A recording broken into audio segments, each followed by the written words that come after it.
नमस्कार, स्वदेश न्यूज देख रहे हैं आप। मैं हूं आपके साथ राखी और हमारी खास रिपोर्ट कोरोना से डरोना में आप सभी का स्वागत है। देश में कोरोना की दूसरी लहर से पूरे देश में हाहाकार मचा हुआ है। अस्पताल में बेड, ऑक्सीजन और सही समय पर इलाज न मिलने की वजह से मरीजों की मौत हो रही है। कोरोना संक्रमित होने के बाद रेमडेसिविर इंजेक्शन की कमी को लेकर देश में लोगों की जान जा रही है।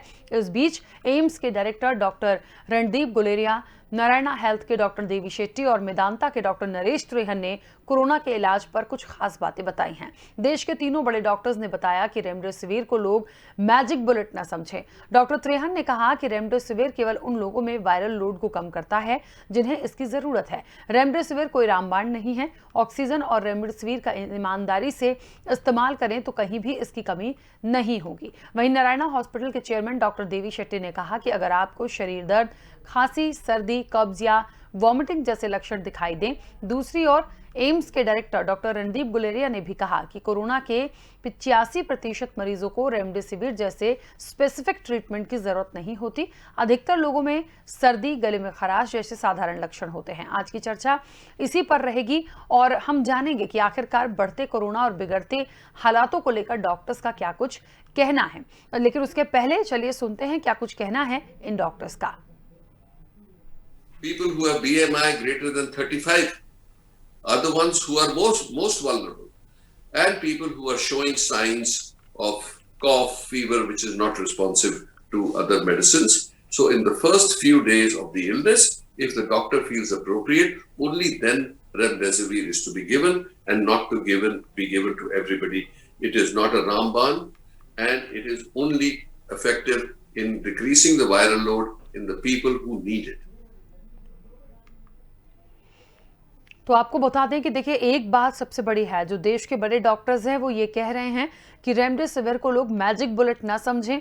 और सबसे बड़ी बात, ये कोई रामबाण हम इसको नहीं कह सकते। बात सिर्फ इतनी सी है कि जो आम लक्षण होते हैं, साधारण लक्षण होते हैं, उन लोगों को इसकी ज़रूरत नहीं हो रही है। बहुत ज़्यादा कोई सीरियस है, लंग्स का कोई बड़ा इन्फेक्शन है, वहाँ पर इन चीज़ों को यदि देंगे तो इतनी कमी नहीं पड़ेगी। लेकिन इन सब के बीच में वाकई में आज यदि किसी को ये पता चल जाए कि वो कोविड पॉजिटिव है और उसको थोड़ी तकलीफ है, तो निश्चित तौर पर सभी लोग ऑक्सीजन और रेमडेसिविर को तलाशने में लग जाते हैं कि वो पहले से हम लेकर रखें या वो स्थिति ना आने पाए। बहुत ज़्यादा पैनिक हो गए हैं और पैनिक होना इसलिए भी देखिए स्वाभाविक हो गया है क्योंकि इस बार की जो दूसरी लहर है, ये जो संक्रमण है, ये बहुत ज़्यादा घातक है। कुछ समझने का और वक्त ही नहीं मिल रहा। अचानक से इतना अटैक कि लोगों की जान चली जा रही है।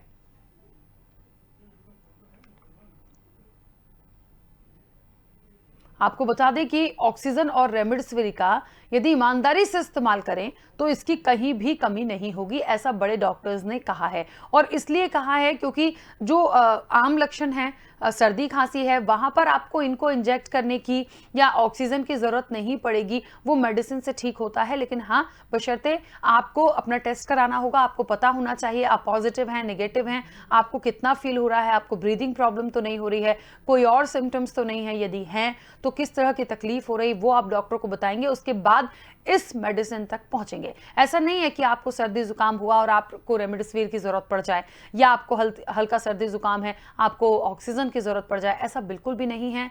ये उन लोगों के लिए बहुत ज्यादा जरूरी है, जितना हम देख रहे हैं, सुन रहे हैं, पढ़ रहे हैं, जिनकी बहुत क्रिटिकल कंडीशन हो जाती है, जिनके लिए सांस लेना मुश्किल हो जाता है, जिनके लंग्स में इन्फेक्शन बहुत ज्यादा हो जाता है, उन लोगों के लिए इन तमाम चीजों की जरूरत पड़ती है। हर व्यक्ति को और हर समय पर इन इंजेक्शन की और ऑक्सीजन की जरूरत नहीं है। आम लक्षण है, उनको थोड़ा सा देख के समझ के प्रॉपर ट्रीटमेंट लेने की आवश्यकता है।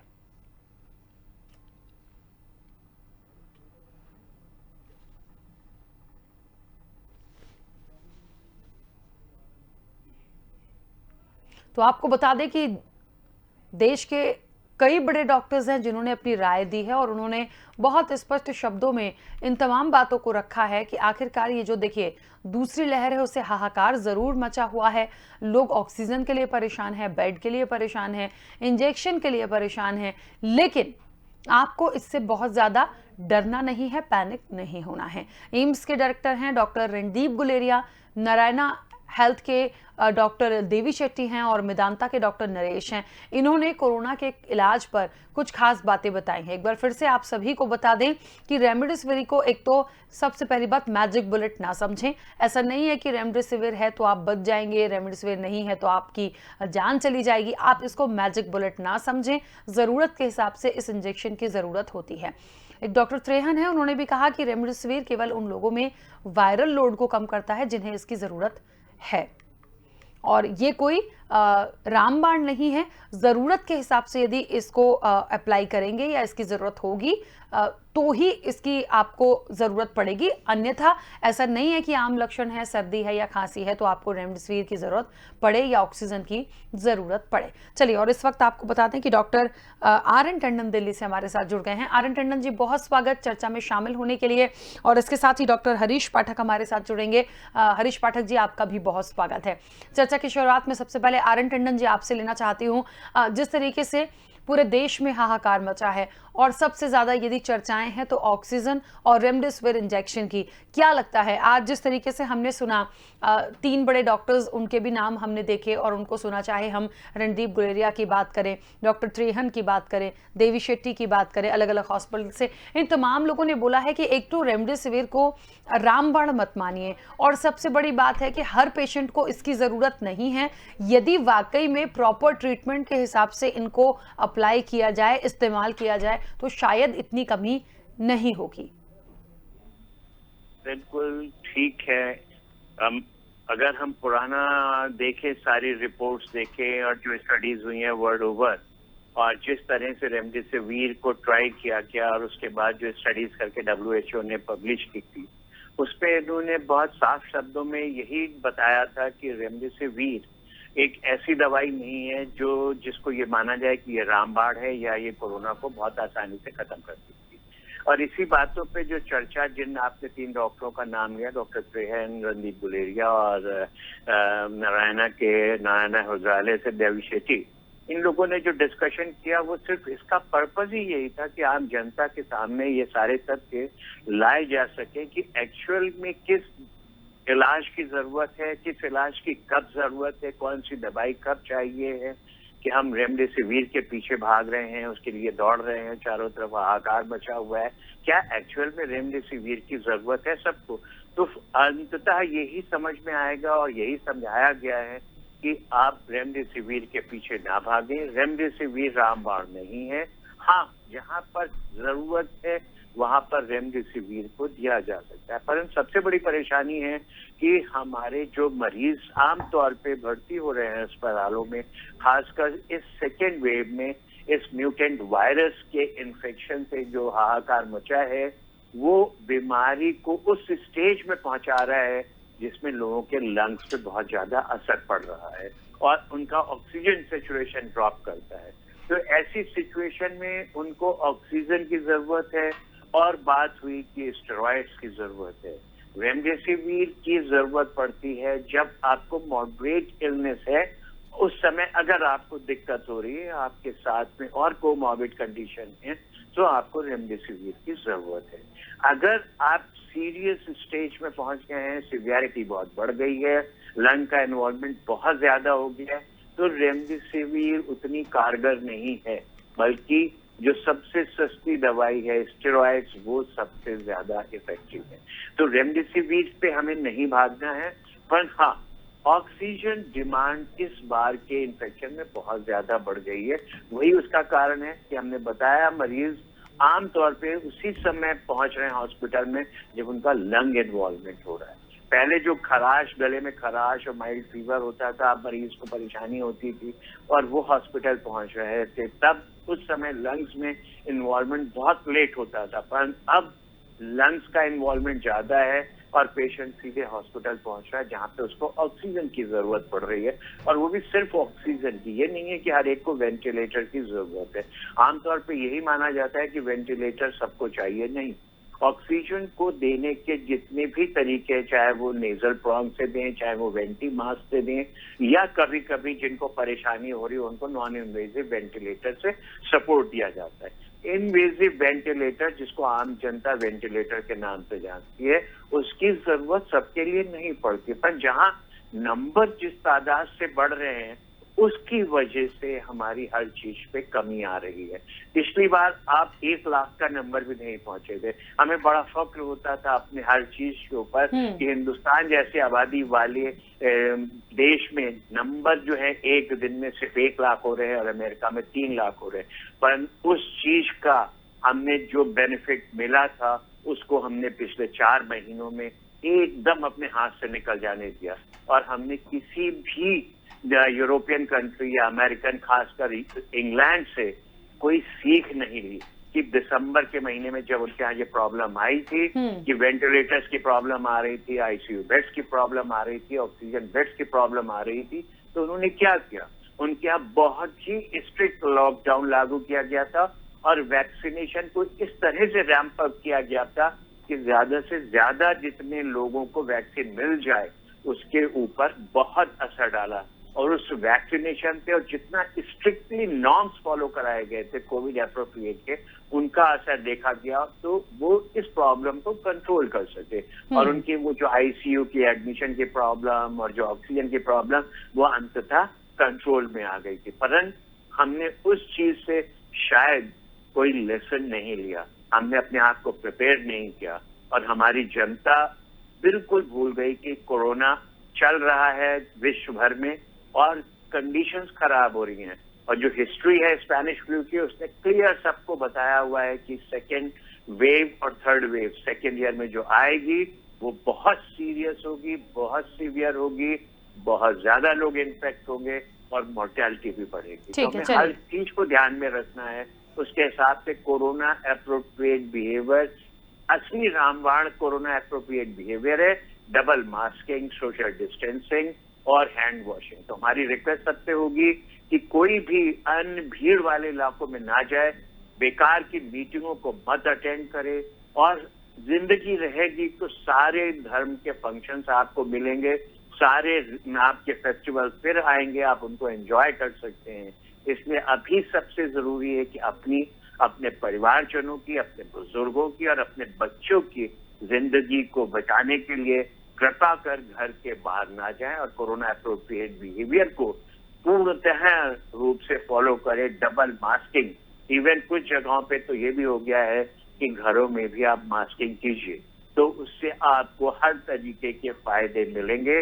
और कोरोना, क्योंकि अभी जो रिपोर्ट्स आ रही हैं कि ये एयरबॉर्न हो रहा है, दूर तक जा रहा है, और जब भी आप उन जगहों में जाते हो जहाँ लोग बहुत बिल्कुल, चलिए आर्यन टंडन जी, आपको बीच में रोक रही हूँ, वापस आती हूँ आपके पास। डॉक्टर हरीश पाठक हमारे साथ जुड़े हैं। हरीश जी, एक बात है, जितना स्टडी कर रहे हैं, जितना पढ़ रहे हैं, एक तो सिम्टम्स बहुत अलग अलग हैं। दूसरी सबसे बड़ी बात है कि सिर्फ और सिर्फ ऐसा लग रहा है कि ऑक्सीजन और रेमडेसिविर के लिए लोग भाग रहे हैं। अब नॉर्मल यदि कोई कंडीशन है, आपको सर्दी जुकाम है या फीवर है या आम लक्षण जैसा हमेशा कोविड की पहली लहर में भी आए थे, तो ठीक है। हाँ, बहुत सीवियर यदि आप हो, आपको सांस लेने में प्रॉब्लम है या फिर ट्रीटमेंट के दौरान पता चले कि लंग्स में इन्फेक्शन है, तो ठीक लगता है। एक जो रिपोर्ट आज आई है, तमाम बड़े डॉक्टर्स ने अपनी राय रखी है कि यदि इन्फेक्शन है, यदि आपको प्रॉब्लम है ब्रीदिंग में, तो ही आपको इन 2 चीज़ों की ज़रूरत है। अन्यथा ऐसा नहीं है कि आपको आम लक्षण है, आप बिल्कुल फिट एंड फाइन है, थोड़ा सा आप संक्रमित ज़रूर है, लेकिन आपको उसकी मेडिसिन भी मिल रही है और आपको रेमडेसिविर भी लगा दिया जाए, तो ये तमाम बातें इतनी इंपॉर्टेंट नहीं है। और उन्होंने साफ कहा है कि रेमडेसिविर को आप रामबाण बिल्कुल भी ना माने।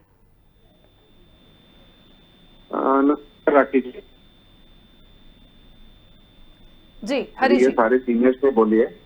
इसमें सबसे इम्पोर्टेंट बात ये थी कि जैसे रेमडेसिविर का जो मैकेनिज्म ऑफ एक्शन है, as a doctor's point of view हमें समझना बहुत जरूरी है और हमें जानना और सबको समझाना भी जरूरी है कि एक एंटीवायरल ड्रग है।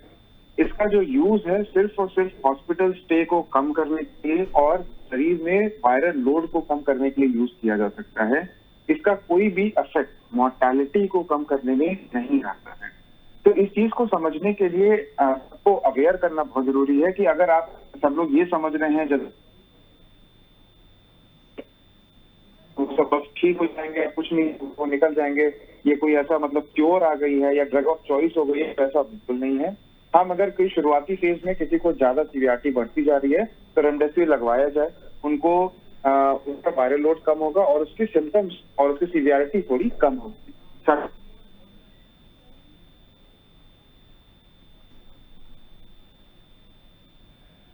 बिल्कुल हरीश जी, आपकी आवाज काफी कट के पहुंच रही है, थोड़ा सा नेटवर्क में आके प्लीज बात कीजिएगा।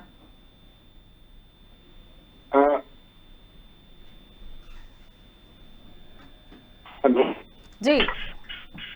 हाँ, तो अभी जैसे ये हो रहा है कि ऑक्सीजन को चीजें लेके ये बोला जा रहा है कि ऑक्सीजन का दिक्कत आ रही है, तकलीफ हो रही है, ऑक्सीजन नहीं मिल रहा लोगों को। तो उसमें भी ऐसी चीजें हैं कि टिल 94% एक टारगेट सैचुरेशन रहे, जिससे किसी को कोई दिक्कत ना हो। एक 94% का टारगेट सैचुरेशन सबको लेकर चलना है। 94% से कम के ऑक्सीजन पे हमें फोकस करना है। एक जुडिशियस यूज करना है ऑक्सीजन का, जिससे किसी को भी कोई तकलीफ, दिक्कत, ऐसा कुछ भी अगर पैनिक क्रिएट होता है तो ऐसा ना हो। ऑक्सीजन की रिक्वायरमेंट 94 से नीचे जरूरत होती है और उसके बाद भी बॉडी में या फिर किसी भी पेशेंट को जरूरत बनती है। इन दो चीजों को ख्याल रखते हुए हमें पेशेंट ट्रीटमेंट और उसके प्रोटोकॉल को मैनेज करना चाहिए। ठीक है। अच्छा, एक बात और डॉक्टर हरीश, अभी के जो सिम्टम्स हैं, कुछ डॉक्टर्स ने ये कहा कि यदि आपको शरीर में दर्द है, सर्दी जुकाम है, कब्ज या वॉमिटिंग जैसे लक्षण भी दिख रहे हैं, तो मे बी ये कोरोना पॉजिटिव हो सकते हैं आप, और इसके लिए इस तरह के सिम्टम्स पे सबसे पहले तो आप डॉक्टरी सलाह लें। बिल्कुल, एकदम सही बात है। अभी जो नए स्ट्रेन आए हैं उसमें सिम्टम्स चेंज हो चुके हैं। सिम्टम्स जो अलग हुए हैं, जैसे फीवर, कॉमन कोल्ड, कफ, ये सब पुराने सिम्टम्स थे जो पिछले वेव में या पिछले स्ट्रेन की वजह से कॉमन थे।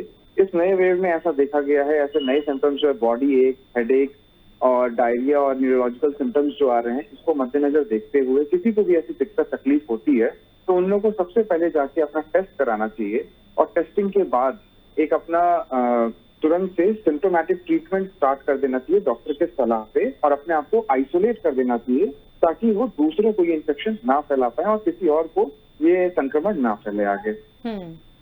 चलिए, आर.एन. टंडन जी लगातार जुड़े हुए हैं। Doctor RN. टंडन, क्या लगता है अभी जिस चीज़ों से हम गुजर रहे हैं, एक बात तो है, बहुत अपील हम कर चुके हैं, लगातार कर रहे हैं, और मास्क, सैनिटाइजेशन, सोशल डिस्टेंसिंग हो गया, लेकिन अब जो स्थितियां हमारे यहाँ बनी हुई हैं, चाहे वो सिम्टम्स की बात हो कि अलग अलग सिम्टम्स हैं, अलग अलग तरीके से इफेक्ट हो रहा है, लोगों को संभलने का मौका ही नहीं मिल रहा है कि आखिरकार वो समझ पाएं। या हो सकता है कि आपको नॉर्मल बदन में दर्द हुआ, हल्का सा फीवर भी आया, तो आपने टेस्ट कराया, कई बार होता है आपका टेस्ट नेगेटिव आ रहा है, लेकिन आपको तकलीफ बनी हुई है, उस सिचुएशन में फिर क्या किया जाए? देखिए, इस बार के वायरस में सबसे बड़ी परेशानी यही आई है कि कुछ नए सिम्टम्स आए, पर नए सिम्टम्स जो आए हैं वो पहले कम थे, इस बार ज्यादा हो रहे हैं। इससे लोगों को आगाह किया जा चुका है कि पेट दर्द, डायरिया या बल्कि किसी भी तरीके का ऐसा सिम्टम जो नहीं किसी बीमारी के साथ रिलेट कर पा रहे हैं, उस सिचुएशन में अगर आपको जरा सी भी हरारत है, बॉडी एक है, गले में कोई भी परेशानी है या खांसी हल्की सी भी हो रही है, तो कोरोना टेस्ट कराइए। कोरोना पॉजिटिव होने के बाद आपको ये पता चल जाएगा कि आपने क्या क्या प्रिकॉशंस लेने हैं और किस तरह से होम आइसोलेशन और होम क्वारंटाइन करना। कोरोना पॉजिटिव आरटी-पीसीआर में भी हमें कई बार जो है नेगेटिव आते हैं, पर मरीज कोरोना का होता है। ऐसी सिचुएशन में वो एक एसिम्प्टोमेटिक कैरियर बन जाता है, उसे भी नहीं पता चलता है, वो बीमारी को फैला रहा होता है, और साथ में जब उसकी तकलीफ बढ़ती है थोड़ी सी भी, तो इन सिचुएशन में ये कहा जाता है कि अगर आपके सिम्टम्स परसिस्ट कर रहे हैं तो HRCT यानी कि हाई रेजोल्यूशन सीटी चेस्ट को करा के आप उसमें लंग लीजन्स को देखते हैं, और उनमें लंग लीजन्स अगर आ रहे हैं तो वो बहुत ही कोरोना स्पेसिफिक होते हैं, तो उससे कोरोना की डायग्नोसिस बनती है। और दूसरा ये होता है कि जैसे ही आपके सिम्टम्स शुरू हुए हैं, अगर आपने पहले दिन ही अपना कोविड टेस्ट कराया है तो आपको 5वें से 9वें दिन के बीच में दोबारा कोविड टेस्ट कराने पे पॉजिटिविटी के चांसेस बढ़ जाते हैं। तो इन सब चीजों का ध्यान रखना है, और सबसे पहली चीज ये है कि किसी भी सिम्टम से परेशान नहीं हो, पैनिक नहीं। आमतौर पे अभी भी ये बात आ रही है कि 80 से 85% मरीजों को इसी तरीके के माइल्ड सिम्टम्स होंगे, बहुत ज्यादा परेशानी नहीं होती है, और वे आराम से अपने घरों में रह सकते हैं बगैर किसी परेशानी के। सिंपल बुखार की और बदन दर्द की लाइक्रोसिन या कैलपॉल या कभी कभी मैस्टालपोर्ट की एडवाइस की जाती है। इन दवाइयों से आपको आराम मिलता है, साथ में विटामिन लेंगे, घर में आराम करते रहेंगे।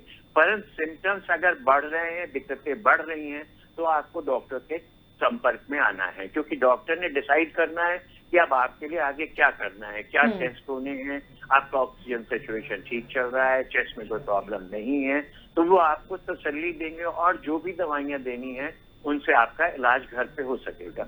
बहुत ही 15% से कम पेशेंट्स हैं जिनको की थोड़ी सिवियरिटी बढ़ती है, और उसमें से 3-4% पेशेंट इतने सिवियर होते हैं कि उन्हें एडमिट करना पड़ता है, और उसमें से भी टोटल का अगर मानेंगे तो बहुत ही कम पेशेंट ऐसे हैं जिनको आईसीयू और वेंटिलेटर पे जाना पड़ता है। तो उसकी परसेंटेज हम चाहे 3% कहें या 0.3% कहें, पर जब हम 3 लाख प्रतिदिन के मरीजों में उस परसेंटेज को निकालते हैं तो वो बहुत बड़ी हो जाती है। 1% भी जो है वो 3000 पे पहुंच जाता है।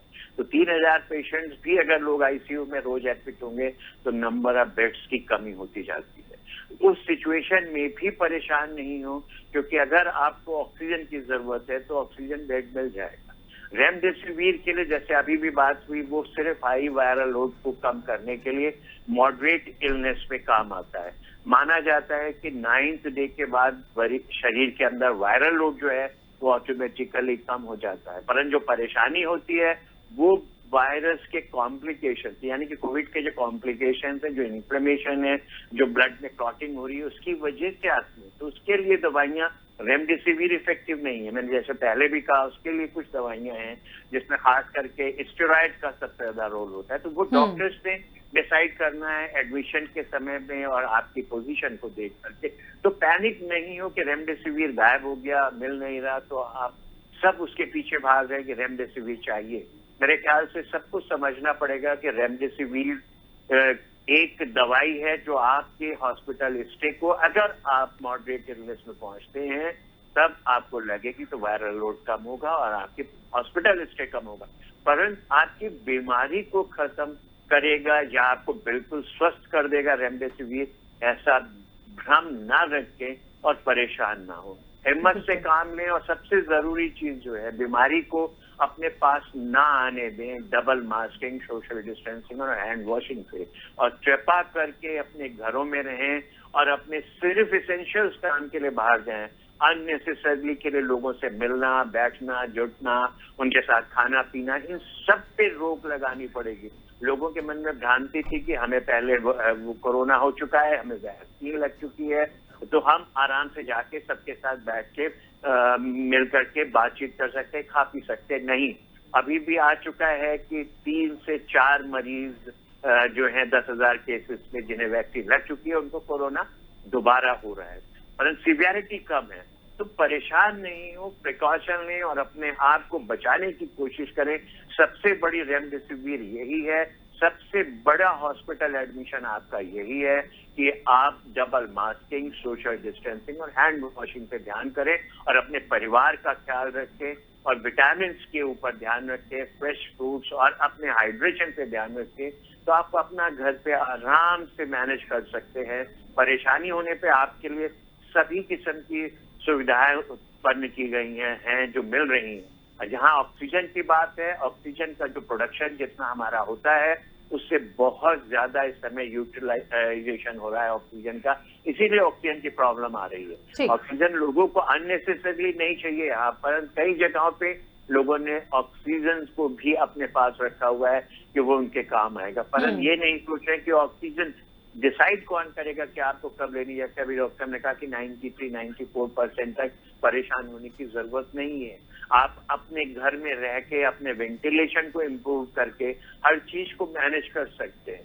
तो इन सब चीजों को ध्यान में रखते हुए अगर लोग अपने स्वास्थ्य के लिए खुद डबल मास्किंग, सोशल डिस्टेंसिंग और हैंड वॉशिंग का ध्यान रखेंगे और बाहर नहीं जाएंगे, बेकार के कामों के लिए बाहर घूमना या बेकार की मीटिंग्स को अटेंड करना, किसी भी धर्म स्थल के लिए अपने घर में मंदिर बनाइए, उसमें पूजा कीजिए। बिल्कुल ठीक है। सबसे बड़ा अगर आप पूजा का ध्यान करोगे और भगवान को कुछ भी अर्पण करोगे वो यही होगा कि ठीक आप है। अपने घर में सब कुछ कीजिए और घर में रहिए और अपने आप को, अपने परिवार को, अपने पड़ोसियों को, अपने ठीक। देश के नागरिकों को बचाने के लिए चलिए आपका बिल्कुल ठीक है आर्यन सबसे टंडन जी, बड़ा बीच में रोकूंगी मैं। और हरीश पाठक जी, क्या लगता है, बहुत जल्दी से अपनी बात रखिएगा। सबसे बड़ी बात तो ये है कि अब जो स्थितियां हम देख रहे हैं, एक बहुत आम सवाल है, हमने देखा है जो भी कोविड पॉजिटिव आता है उसके लिए एक टाइम पीरियड है, उसको कितने दिन अपना ट्रीटमेंट लेना है, उसके बाद उसकी कंडीशन पर डिपेंड करता है। लेकिन ये जानना भी बहुत जरूरी है कि कितने दिन बाद वो अपनी दोबारा से टेस्ट करा सकता है और उसकी रिपोर्ट जो भी आती है वो आगे कंटिन्यू फिर हो सकता है। जैसा कि अभी सर ने बोला, यहाँ पे सर ने सारी बातें बहुत ही सही चीजें बोली हैं और बहुत अच्छे गाइडलाइंस बताए हैं। इन चीजों में बस मैं कुछ चीजें ऐड करूंगा और समराइज करने की कोशिश करूंगा कुछ पॉइंट्स बुलेट्स में। सबसे पहली चीज जो है कि सारे प्रिकॉशंस, सारे सोशल डिस्टेंसिंग, सारी चीजों को अभी भी हमें फॉलो करते रहना है। दूसरी चीज, अपने आप को बचाने के लिए वैक्सीनेशन कराना बहुत जरूरी है। तीसरी चीज, रेमडेसिविर जैसे चीजों को पीछे नहीं भागना है। ऑक्सीजन सैचुरेशन, टेस्टिंग और ये सारी चीजें आप घर बैठे भी करा सकते हैं। उन चीजों को लेके परेशान नहीं होना है, पैनिक नहीं होना है। किसी को अगर कोई भी बुखार या कोई भी सिम्टम्स आते हैं, सर दर्द, शरीर दर्द, ऐसे कोई भी सिम्टम्स आते हैं तो इमीडिएटली जाके टेस्ट कराइए। टेस्ट कराते ही कार्ड टेस्ट करा रहे हैं तो तुरंत ऑन स्पॉट रिपोर्ट आ जाती है और वो भी नेगेटिव आती है, तो आप आरटी-पीसीआर करा के जब तक रिपोर्ट अवेटेड है तब तक आप अपने आप को आइसोलेट करते हुए, डॉक्टर की सलाह लेते हुए आप अपने ट्रीटमेंट स्टार्ट कर दें। जितना जल्द से जल्द ट्रीटमेंट स्टार्ट करेंगे उतना आपको आगे डिटेरियोरेट होने की, आपकी हेल्थ और खराब होने की संभावनाएं कम होती जाएंगी। उसके बाद as per the guideline, mild और मॉडरेट केसेस में तो आपको रिपीट टेस्ट कराने की जरूरत नहीं है। टिल 10 to 14 डेज के बीच में सारे पेशेंट रिकवर हो जा रहे हैं। सारे लोग जिनको भी कोई भी संक्रमण या कोई भी सिम्टम्स आ रहे हैं वो रिग्रेस होकर ठीक हो जा रहे हैं। और अगर कोई पेशेंट सीवियर है, वो एडमिट हो रहा है तो 14 days is a premium time, जिसके बाद आप एक आरटी-पीसीआर करा के आप डिस्चार्ज होकर वापस अपनी चीजों को ज्वाइन कर सकते हैं। बट उसमें बाद अभी जो देखा गया है, पोस्ट कोविड वीकनेस और पोस्ट कोविड कुछ सिम्टम्स अभी भी परसिस्ट करते हैं। इसलिए आई वुड एडवाइस कि एक हफ्ते का rest at home in isolation is very must, क्योंकि एसिम्प्टोमेटिक कैरियर्स भी हो सकते हैं लोग। उस समय तक अपने आप को तब भी आइसोलेट करके रखते रहें। बीच में बहुत ज्यादा fluids, nutrition, carbohydrate and protein, इसकी डाइट का इंटेक बढ़ाए रखें और इसके बीच में आपको होम आइसोलेट रहते हुए अपने आप को रिस्ट्रिक्ट करना है और लोगों से मिलना जुलना कम करना है और बाकी लोगों को भी सिमिलर एडवाइस करनी है। बिल्कुल। चलिए, बहुत शुक्रिया आप सभी का इस चर्चा में शामिल होने के लिए। बहुत महत्वपूर्ण बातें थी जो यहाँ पर रखी गई हैं। बिल्कुल सही बात है। देखिए, एक बात तो है कि कोरोना से डरना नहीं है, पैनिक नहीं होना है, डट कर इसका मुकाबला करना है और उसके लिए बहुत सारी बातें आज महत्वपूर्ण हुई हैं। सामान्य से लक्षण है, टेस्ट करवाइए, दवाइयां लीजिए, ठीक हो जाएंगे। बिल्कुल घबराने की जरूरत नहीं है। सिर्फ और सिर्फ आप ऑक्सीजन या रेमडेसिविर के पीछे मत भागिए। ये उन लोगों के लिए है जिनकी बहुत क्रिटिकल कंडीशन है। अपनी डॉक्टरी सलाह के अकॉर्डिंग आप चलिए। दूसरी एक सबसे महत्वपूर्ण बात यहां पर जो देखने को मिली कि यदि आप कोविड पॉजिटिव हैं तो कम से कम 14 डेज तो आपको आइसोलेट होना है, दवाइयां लेनी है। उसके बाद सभी लोग बिल्कुल ठीक होते हैं, दोबारा टेस्ट की जरूरत नहीं है। लेकिन यदि आप ठीक नहीं हो रहे हैं, सिम्टम्स लगातार बने हुए हैं, तो फिर उसके बाद भी आपको एक बार अपनी टेस्ट जरूर करवाना है और आगे की अपनी जो भी मेडिसिन है आपको कंटिन्यू करना है। तो ये वो महत्वपूर्ण बातें थी जो हमने इस चर्चा के माध्यम से आप तक पहुंचाई है। और एक अपील एक बार फिर से जाने से पहले प्लीज तमाम चीजों का ध्यान रखिए। डॉक्टर आर्यन टंडन ने भी महत्वपूर्ण एक जो बात बोली है वो यही बोली है कि आपको सबसे पहले डबल मास्किंग कर लीजिए, सोशल डिस्टेंसिंग कर लीजिए, सैनिटाइजेशन रखिए। यही सबसे बड़ी वैक्सीन है, यही सबसे बड़ा ऑक्सीजन है, यही सबसे बड़ा हॉस्पिटल इस वक्त है। इस चर्चा में इतना ही। दीजिए इजाजत। नमस्कार।